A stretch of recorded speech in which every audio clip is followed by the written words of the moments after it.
automated M&R presses. These are the Toyotas of the screen printing industry. Right. They're made here in America. They run off of air. They're pneumatic presses. We can do, I think these machines can do about 900 imprints an hour. Wow. Yeah, Okay. so it's a different ballgame. And so your customer base or your customer demographic for printing stuff must go across the board. It's everybody. Okay. Everybody wears a T-shirt. Okay. Everybody has a slogan. Everyone wants a family reunion, a birthday, their own business, you know. I found it's a lot easier to sell somebody their business shirts than it is to sell somebody one of my shirts. Right. Back when I was in business school, I used to work for DC. I've worked in the clothing industry for a long time. Yeah. Background, and my vision was I can't wait to see people wearing my product up and down the beach. Right. You know, seeing somebody wearing my product. I was thinking my branded stuff, you know. Yeah. But I was so vague in my request Right. that I didn't pigeonhole myself into that. Yeah. Now I go down the street and I'm like, oh, I printed that. We do stuff with Grubbys. You do that, you know, the fire departments. An open mind. Like sometimes you go into a business idea thinking one thing, but you're open to something else happening. Yeah, because we're selling. I'm going to grab one of these right here too. This is one of the shirts right here that he's doing today, and that's from the family over at GoJump. Yep, they have 3 locations: Vegas, Oceanside, and Hawaii. We partnered up with them, and they're looking at 50,000 shirts a year. Wow, those guys are wild. I mean, they're awesome. They're safe, you know. But I've hung out here and there with them around town. They're just, you know, at a brewery here. Super fun crew. But I mean, those guys are amazing at what they do. Oh, you know, I never would have thought jumping out of an airplane would be so profitable. You know, so many people would want to do it. Not profitable. I mean, just who really wants to jump out of a perfectly good airplane? You know, but it's fun. My son just did it about a couple months ago. I did it when I was 18, but that was for an English report for high school. That's when I experienced skydiving, and I'd met the GoJump owner through Visit Oceanside Main Street community that put together a group of businesses, and we were doing a roundtable discussion and about how we could all work together. And that's what I really love about the community is we have a lot of organizations that push us into working with each other. When I was in Encinitas, when I was in Carlsbad, you didn't know who was who. There was no synergy down there. It was just everybody for themselves.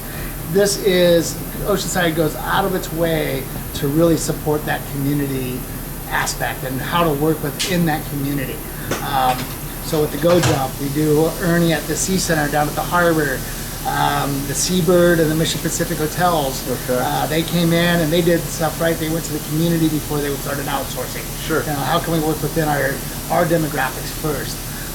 Grubbys, I've been working with Grubbys for 10, 15 years now. We do all their events and special things. So come summertime, if you want to come and dunk me, sign up at the Grubbys event. You can come and throw the ball and try to dunk me at their anniversary. And that's always a lot of fun, you know. I might even buy your ticket to help try to dunk them. Usually the line goes around the door for me for some reason. I don't know why. So what's what's a typical or a minimum order that if somebody want to get some shirts or hats done, what are you doing there? Our minimums are small because we deal a lot with local businesses.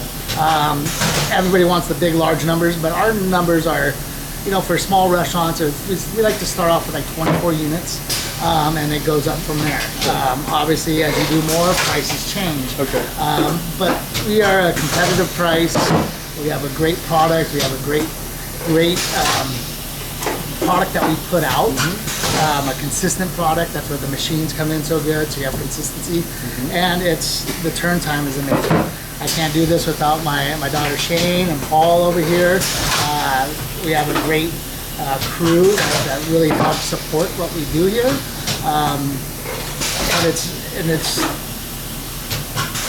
What's the word I'm looking for? It's important that we are able to facilitate working with the smaller groups. You know, a lot of people are like, oh, I can't afford to do 100 shirts or something. That's why with 24 units, come in, get some t-shirts, get some hoodies, get some hats. You know, 24, 50, 100 shirts, hats. Do you have to bring in your own shirts and hats, or do you supply those as well? I mean, what's the option there? Either or. We have customers that come in, they have a certain garment that they like, they might buy it and supply it. Okay. If not, we are a full service, we supply everything. If you have a design, we can take your design and put it onto a garment. If you don't have a design, we have a full art department that will go in and help you create what you're looking for. It's not just t-shirts, it's banners, it's decals, it's flags, it's koozies, it's anything that's printed, we do. And they send you the artwork like just like a JPEG or what kind of? No JPEGs. No JPEGs. No. That's old school. Well, that's just low quality art. Okay. So if we have to take a JPEG is going to be something like this big, you can't expand it. So we want to use whatever the artist created the logo with. Okay. Usually it'll be a Photoshop or Illustrator file. Yeah. We take it to there, make it a vector format. Because once we have the art, we have to dissect that into the different colorways. And if you look at each one of these arms is a different color. So right now we're doing the American flag on the sleeve. So each one of these, with the red, white, and blue is actually 4 colors. Okay. So we have to do a white, red, blue, and a secondary white. So it comes out to 4 screens. Okay. So as it goes around, there's a timing, a sequence. It's dried with heat. So this ink, what's nice about working with the plastic ink, it is a environmentally friendly ink. But I can close down if the waves are good, go surf for a couple hours, come back, start right where I left off. You can work all night. Yeah, I have. When the waves are good, that's how I got into screen printing, because I'd surf all day and then I'd print at night. Come in, thank God for YouTube nowadays. I get to watch the Pro Surf vlog and turn on YouTube and watch that while I'm printing. We turn on some music, have a good time, and just kind of do it. And I guess on that note, you're hiring, I think. Yes, we're always hiring. Surfers?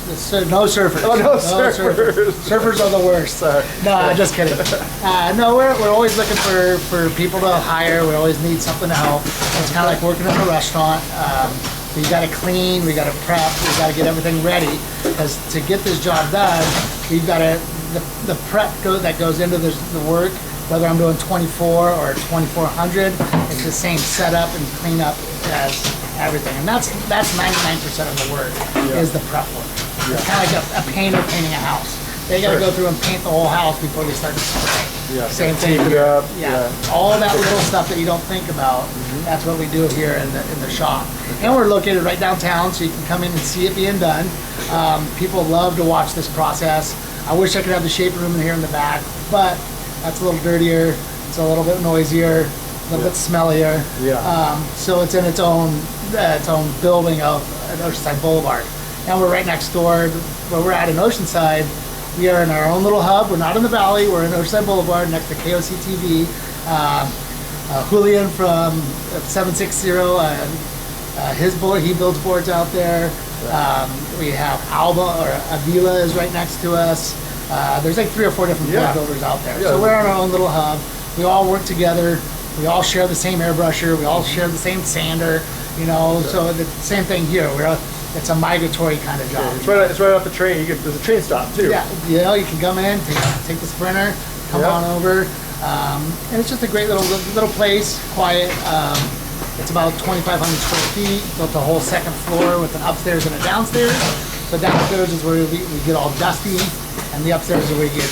Yeah, I used to know the old owner from Kiahana, who was up the street a little bit from you guys. 2 doors down. And Kiahana's still there. I think. Kalani Surfboard now. Yeah, Raul. Raul. He sold, I think, and then he does other stuff now. But I've been up there too. Yeah, so we've got a good history down there, and it's a great place. And the only thing there is we are right across the street from the Julian Pie Paleo shop. Ooh. So all I smell is pies and cinnamon and all that. Oh, but you can't buy anything here. At least downtown, I can smell Ty's Burger. I got the curry place right here.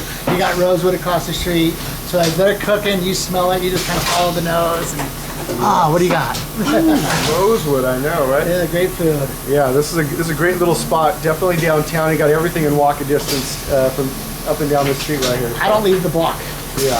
I don't leave my from here to the harbor is where you're gonna find me. Yeah, you got the golf cart too. Got the golf cart, Yeah, that's the next segment right there is the golf cart.